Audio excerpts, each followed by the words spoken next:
Hello, David Heiner here with a little message about our Z cards.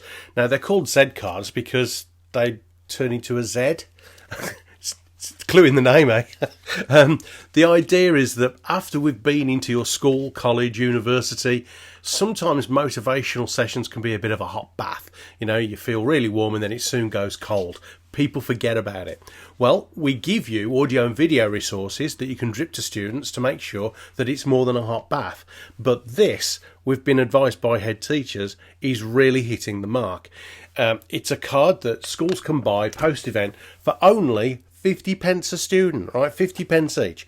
And it covers our goal setting pyramid, all the motivational quotes and principles, our memory technique, our core one, and all the key stuff we cover in our normal 2 to 3 hour session.